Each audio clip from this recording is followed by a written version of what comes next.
Welcome to Monitoring and Evaluation Made Simple. I'm your host, Coach Alexander. I'm so glad that you've joined me today because today we're going to be looking at getting the best monitoring and evaluation software. So I have to talk about this because I think it's very important. But before I go any further, I want you to know that I post regular updates on M&D if you are here for the first time. So please do well to subscribe to this channel. And in case you don't know me, I've been here for 10 years doing M&E. I've enjoyed every bit of it. It's quite amazing how much interest is out there in monitoring and evaluation. So I want you to be part of the journey that I'm taking. I'm hoping it will take me an additional 30, 40 years to achieve what I really want to achieve in this career. Okay, so you might be wondering, what are these masks and t-shirts doing there? Well, the thing is that the M&D Made Simple brand is actually selling this, and we're not selling it to make a profit really, but we're just selling it in order to sustain this channel. So we are appealing to you to support this channel by buying these masks, by buying these t-shirts. The link is in the description below. Please subscribe, please support this channel and wear these t-shirts and wear these masks. We have these free ebooks. I've talked about this a lot of time in the description. Just go to the description below. And how to set up an M&E system step-by-step course. So please enroll in this course. It's on Udemy, okay? Okay, so as usual, the video is quite long, but don't let that discourage you because the timestamps are there to make you navigate your way in the video easily without having to watch the whole video, but you just focus on the main points. Okay, so what is a monitoring and evaluation software? A monitoring and evaluation software is a computer program, all right? And it's a computer application that makes your life easier when it comes to application of M&A activities. So I've seen a lot of organizations today, they use computer softwares in order to make their lives easier, to make the data collection, data processing, analysis, and reporting far much easier. So now the thing is that not everyone has the software, but they may have it, but in my view, they may not have the right one. Okay, so that's why I want to talk about something that's going to be happening in April. It's going to be big. I'm going to be recommending to you one of the best M&D softwares that I have used so far, but I'll talk about that later. Let's get straight into this lecture in detail. Okay, so the advantages.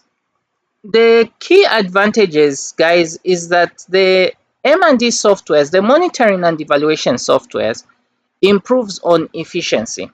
So efficiency is whereby you achieve maximum output with limited costs. All right.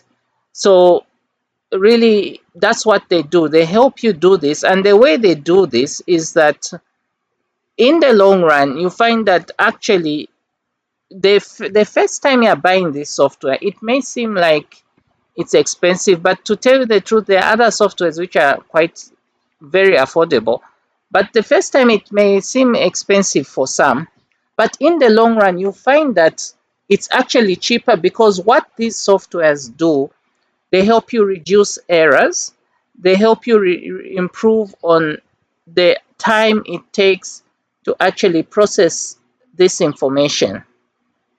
I've also seen this a lot, that when an organization has an M&D software, the stakeholders will regard them highly, all right? And the reason is that it's nothing personal, really. It's not even that people just think, you know how it is when somebody has a beautiful car. All right, I'll give you an example. If you're driving a very wonderful, beautifully made car, like a BMW, Mercedes Benz, even if you don't really have the money to run that car, the mere fact that you're driving it, the way people view you will be different. and because of that, you may open yourself for good opportunities.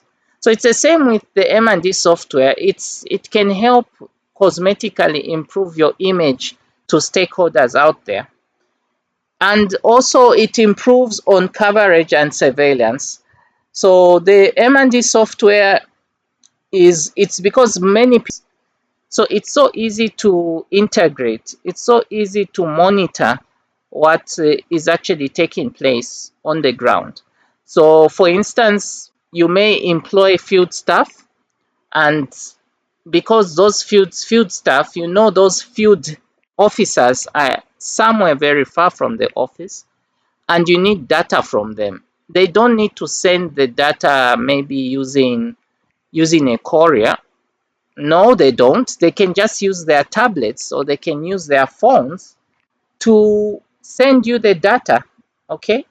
I wouldn't recommend, I know you might be asking me, but we already had these things. We have the email, they can email it to you.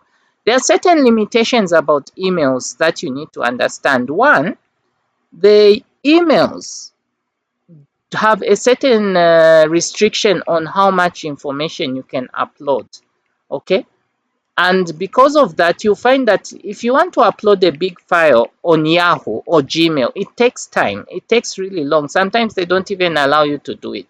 But with this M&D software, if you upload information, it gives you that provision. And they've designed it in such a way that even when you're uploading, you don't really need to struggle. The major disadvantage that I've seen, okay, and this is my appeal to all software developers, that you need to make these M&D softwares user friendly. They should be easy to learn. And one thing I've noticed is that it really takes time for people to really understand the technical aspects of the M&D softwares. So you have to really pay attention to how simplified you can go to enable people to understand how these softwares are used. So how do you select an M&D software? Consider the cost of the software. There are some organizations that give you very good packages, all right? And one of the things I've noticed is that you can negotiate your way. You can just ask these organizations that, our budget is limited, but we do like this product, and we would want to commit ourselves. Can't you by any chance try to you know make it a little affordable for us? And I'm pretty sure the organization will be willing to come to your aid. But another thing is that you need to ask yourself whether you really need the software in the first place. Every organization should have one, but that doesn't mean that you should immediately get it. You see what I'm saying? Everybody, like, I'll give you an example. Everybody needs to drive. Okay. I believe that everyone around the world is better off owning a car and driving. It's more convenient. But the question is, do you need it at that point in time? All right. Or you can wait a little. So you need to understand where you are. Is it something you can get, or you can wait? Consider who you're buying it from. Very important. The online, one of the interesting things about the online world. I want to tell you a story, but I don't know if I should tell it right now, because it's like it's still the story is still being written. But I feel that I got scammed by an organization which I won't name at this point in time. They asked for my courses.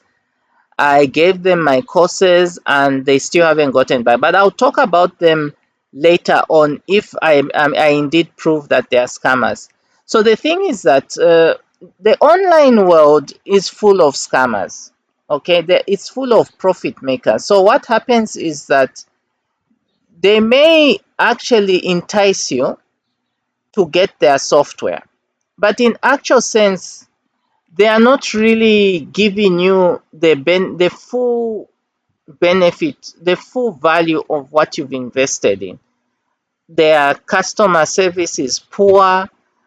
The features they told you would take place are poor. They are not just there, they are non-existent. So you have to, you really need to do a background check, and you need to be careful, because money this time, even for big organizations, everybody is struggling, and it's not fair for you to donate money anywhere, anyhow. It's just not right. And unfortunately, you won't always get the support you need, even from authorities. They even if you reported some scammers, the authorities there may not give you the full support you really deserve. So you have to be careful with your money, with your resources, and consider what support you may need. So like I earlier mentioned, the monitoring and evaluation softwares may be a bit technical. So you have to be clear on what kind of support you need, especially from the developers.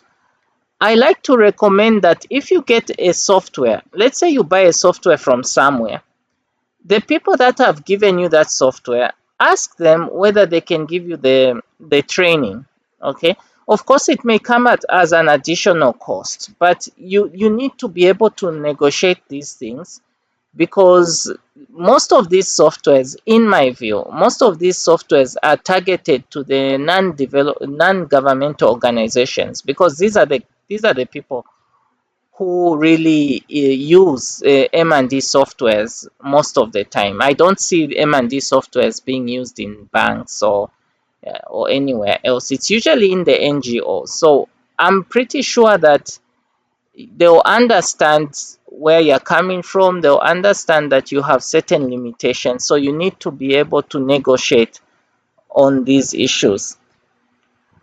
Okay, so like I earlier mentioned, in the month of April, I'll be showing you a very good M&D software that I can recommend to you. So please write to me so that when that video comes out, I can just notify you that the video is out and this is the software I've been talking about and which I feel you should buy. Okay, guys? So please be on the lookout for that video. At this point in time, I've been your host, Coach Alexander. Until we meet again, see you on the other side. Bye.